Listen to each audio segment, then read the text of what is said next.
Good morning students. हमने अपनी last class में व्हाट इफ पोएम पढ़ी थी। अब आज we are going to discuss about the exercises of that poem and we will also going to start a story which is the last story of your honeysuckle book, the banyan tree. So let's start with the question answers. It has been asked that who is the speaker in the poem. Students, मैं verbally यानी orally आपको answers बता रहा हूँ, आप इसको सुनना ध्यान से, वीडियो को आपको ध्यान से सुनना है और सुनने के बाद आपको अपना जो है वीडियो को ध्यान से सुनने के बाद क्वेश्चन आंसर्स आपको अपनी नोटबुक में लिखना है। पहला क्वेश्चन है who is the speaker in the poem. तो आप लिखोगे the speaker in the poem is Shel Silverstein. Okay. Second question है with your partner list out the happenings the speaker is worried about. इसमें उन सारी चीज़ों के बारे में लिखना है जो इस जिसका जिक्र इस पोएम में है और जिसके बारे में पोएट ने बताया है कि वो चिंतित है। तो स्टूडेंट्स ये सारी बातें लिखनी है। इसमें आप मैं आपको एक एक करके जैसे बता रहा हूँ, आप सभी बातों को लिखोगे। इस तरह से आंसर लिखोगे कि the happenings the speaker is worried about in the poem are the happenings the speaker is worried about in the poem are. फिर ABCD करके आप एक एक हैपनिंग्स को लिखोगे। ए नंबर में हैपनिंग लिखोगे कि if he is dumb in school. ये सभी आपको पेज नंबर 121 और 122 में मिल जाएंगे। ए नंबर होगा if he is dumb in school. B number if they have closed the swimming pool. C, if he get beat up. D, if there is poison in his cup. E, if he start to cry. F, if he gets sick and die. G, if he flunk that test. H, if green hair grows on his chest. I, if nobody likes him. J, if a bolt of lightning strikes him. K, if he don't grow taller. L, if his head starts getting smaller. M, if the fish won't bite. N, if the wind tears up his kite. O, if they start a war. P, if his parents get divorced.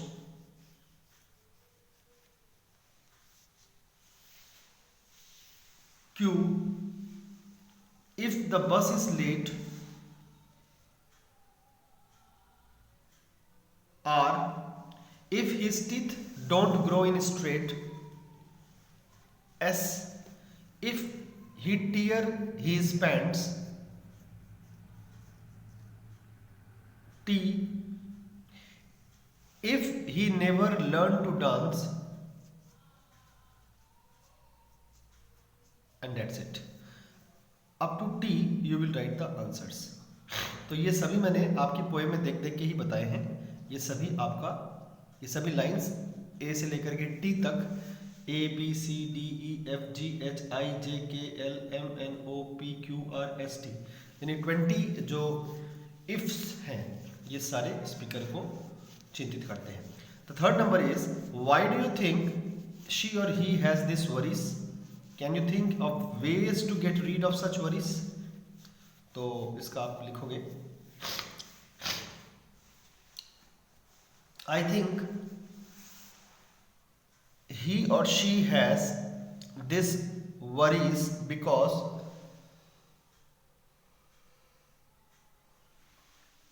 it is a natural way to have negative emotions in our mind. It is a natural way to get negative emotions in our mind. ठीक, फिर आप जो है इसको change करोगे paragraph और फिर ये लिखोगे दूसरा पार्ट का answer.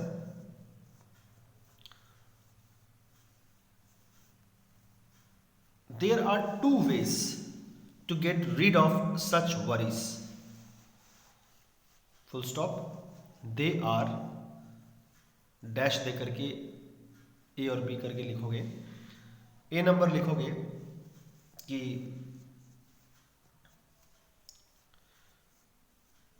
We should always try to see the positive aspect, ASPECT, positive aspect of everything in our life. We should always try to think the positive aspect of everything in our life. ये पहला. B number लिखोगे we should always have unmoved, UNMOVED, unmoved trust in God. We should always have unmoved trust in God. यानी हर चीज में सकारात्मक सोचने से या हर चीज का सकारात्मक पहलू सोचने से और ईश्वर पर पूर्ण विश्वास रखने से हम इन नेगेटिव वरीज से बाहर निकल सकते हैं. ठीक. सेकंड नंबर क्वेश्चन जो है देखो student, number 2, read the following line. Some what ifs crawled inside my ear. Can words crawl into your ear? This is an image. The poet is trying to make an image of what she or he experiences. Now with your partner, try and list out some more images from the poem. तो ये जो more images from the poem के बारे में पूछा गया है. Images means एक प्रकार का सिमिली, ठीक है, एक प्रकार का प्रतिरूप जिसको बोलते हैं, तो नॉट एक्चुअल. तो इमेजिनेटिव जो लाइंस है पोएम में वो आपको खोज के लिखने बोली गई है. तो स्टूडेंट्स इसका आंसर आप ऐसे लिखोगे कि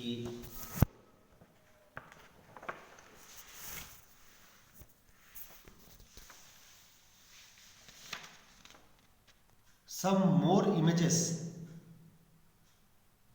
from the poem are, number A, लिखोगे आप, आप पेज नंबर 121 देख सकते हो, उसकी थर्ड लाइन लिखोगे and pranced and partied all day long. ये नंबर होगा and pranced and partied all day long.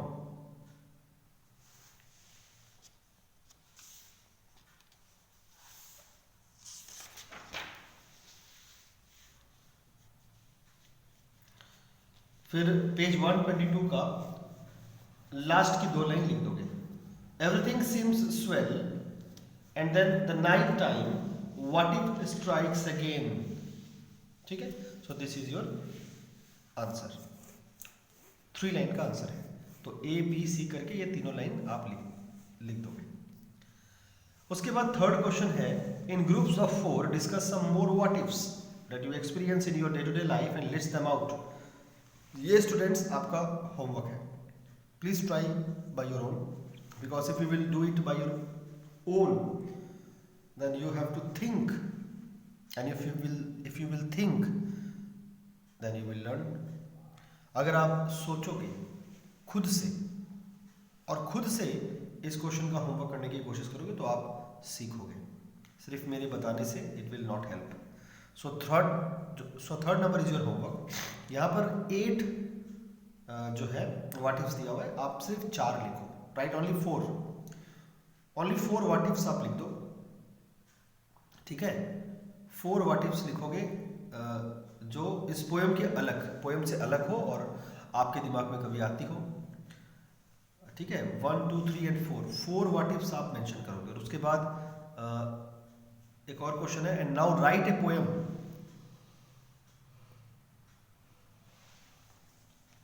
of 5 or 6 lines with the what ifs that you have listed. ठीक है, 5 या 6 लाइन की पोएम लिखो, उसमें वो what ifs बताओ जो इसमें लिस्ट किया हुआ है. तो स्टूडेंट्स आप इसका what ifs जो है, ये पोएम जो है, इस पोएम के आपको पोएम लिखने बोला गया है.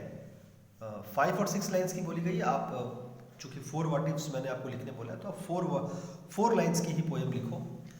तो right a poem of 4 lines with the what ifs that you have listed. 4 what if आपको लिस्ट करना है और उसी को बस लिख देना है क्वेश्चन मार्क करके, और वही आपकी पोएम हो जाएगी. ठीक है, so that is the end of this poem या poems exercises. Now let's move ahead with our new chapter. This is the chapter number 10, the banyan tree. Students, banyan tree जो चैप्टर आपका है, वैसे तो ये लास्ट चैप्टर है, लेकिन इस चैप्टर को करवाने के बाद कुछ ग्रामर के चैप्टर्स बाकी रह जाएंगे, वो हम करेंगे, क्योंकि ग्रामर के सारे चैप्टर्स हमने डील नहीं किए थे अपनी ऑनलाइन क्लासेस में. कुछ चैप्टर्स बचे हैं, वो हम लोग कर लेंगे आफ्टर कंप्लीटिंग दिस चैप्टर 10. तो द banyan tree में क्या है? Have you seen a mongoose? You have read in lesson 9, and a mongoose can fight with and kill a snake. Look at the pictures and read the lines given along with them. क्या आपने कभी नेवला देखा है? नेवला जो सांप को मार देता है. ये तो आपने पढ़ा है. पिक्चर्स को देखो और रीड करो इस स्टोरी की लाइंस को और समझने की कोशिश करो कि ये जो मतलब पिछले चैप्टर में तो हमने पढ़ा ही था. चैप्टर 9 में डेजर्ट एनिमल्स में हम लोगों ने मंगूस और सांप की फाइट के बारे में पढ़ा था कि मंगूस बहुत ज़्यादा ब्रिस्क होता है, बहुत ज़्यादा फास्ट होता है, और इस कारण से वो बड़ी आसानी से सांप को मार देता है. बहुत गिने चुने केसेस में, मतलब 10 में से कोई 1 या 2 बार ही सांप नेवले से जीतता है. ज़्यादातर केसेस में नेवला ही जीतता है. इसका कारण ये है कि नेवला सांप से ज़्यादा फुर्तीला होता है और नेवला हमेशा चौकन्ना होता है. सांप को वो बुरी तरह से थका देता है, और जब सांप बुरी तरह से थक जाता है तब सांप पर वो वार करता है और सांप को मौत की घाट उतार देता है. अब इस चैप्टर में हम लोग पढ़ने वाले हैं कुछ और बात जो शायद कहीं ना कहीं नेवले और सांप से संबंधित है. The fight of the cobra and the mongoose is a classic drama often seen in India, and the outcome is largely the same. The mongoose is not immune to the venomous bite, but is faster and quicker in motion than the snake. The cobra assumes a posture of defense and attempts to reach the animal by a sweeping strike, but the quick moving mongoose jumps out of reach and comes at the snake from another direction before the snake can get into a striking position again. This constant movement tires and discourages the snake, and the mongoose is finally able to leap in close and bury its teeth in the snake's neck, usually severing the joints of his vertebrae. देखो students, कितनी सटीक रूप से ये बात बताई गई है कि mongoose क्यों सांप से जीतता है.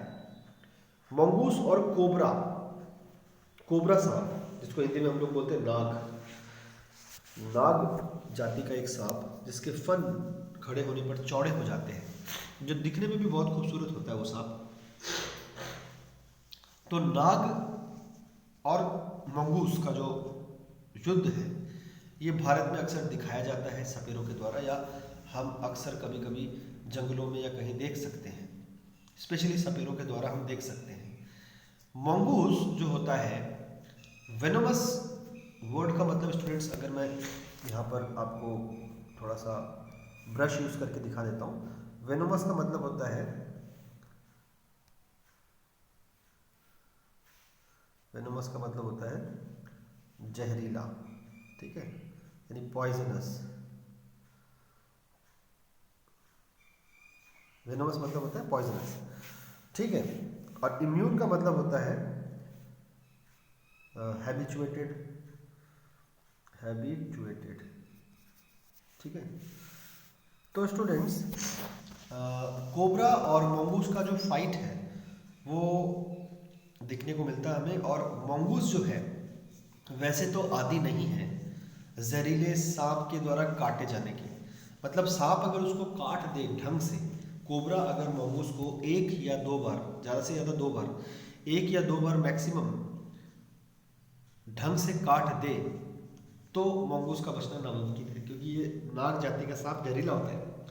बट द पॉइंट इज कि नाग को काटने ही नहीं देता है कोबरा, मंगूस रादर, नाग को मंगूस काटने ही नहीं देता है।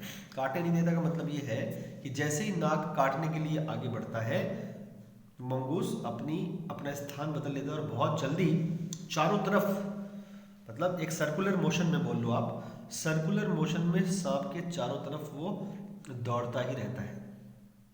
और इस कारण से मंगूस जो है वो सांप की पकड़ में नहीं आता और सांप से अपने आप को डसवाने से बच जाता है अपने फास्ट मूवमेंट के कारण।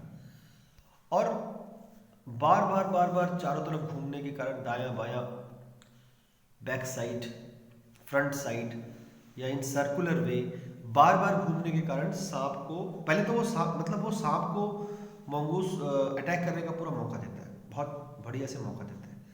सांप मंगूस, सांप जो है, सांप को मंगूस यानी नेवला नाग को अपने आप को अटैक करने का बहुत मौका देता है, और इस सोच के साथ मौका देता है कि जब जब वो अटैक करेगा मैं अपने आप को बचा लूंगा।